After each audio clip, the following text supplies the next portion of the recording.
Churchgoers in Akron and Sioux City got more than the typical Sunday sermon this weekend. Chris Busher is no minister, but his inspirational message is touching thousands from the pulpit and beyond.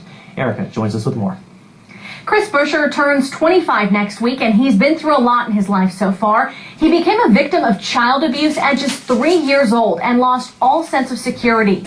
So he turned to drugs, spending his teenage years in his hometown of Algona, Iowa, as an addict and a dealer. But it wasn't until he hit rock bottom that Chris turned his life around, and he credits a higher power. This is his story. I was a guy that was broken beyond repair, and everyone was trying to throw, like a little life vest to me, or a saving raft, but I didn't know how to reach onto it. Chris Busher was just 18 years old when he went on a suicide bender.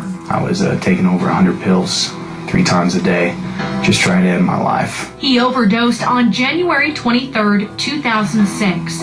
His mother rushed him to the hospital in Mason City, Iowa, where doctors told her they couldn't help him. I guess my mother, she did what a lot of caring women do. She started praying, and it was during that comatose state that my life should change forever. Chris says the Holy Spirit came to him and he surrendered, finally at peace.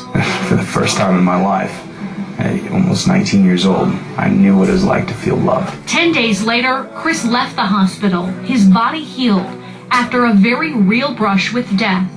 1 year after his overdose, Chris entered an 18-month addiction program in Colfax, Iowa, called Teen Challenge. Just changed my life, and the only thing that they did was I walked in there, they handed me a Bible, and they said, "It's real, believe it." He's been sober ever since and spent the past few years traveling around the country studying his calling, mission work.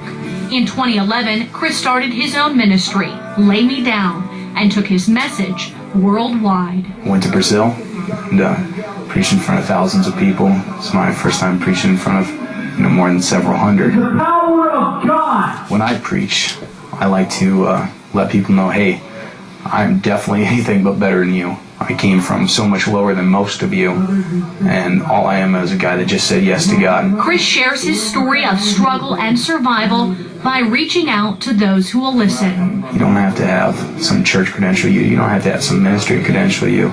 Every single one of us are called to impact this world, and if God is raising up a 24-year-old ex-drug addict to do it, I think that's kind of a message to the church right now. His next stop, the Middle East. We got about 4 more crusades in different countries lined up. At the end of March, Chris will travel to Pakistan, preaching in front of 10,000 Muslims every night. I try not to plan out more than 5 years of my life, and when I do that, I definitely make sure to do it in pencil, because my ideas and God's ideas are definitely different. If you'd like to learn more about Chris's mission work, you can check out laymedown.org. We've posted a link on our website, kmeg14.com. Thank you very much, Erica.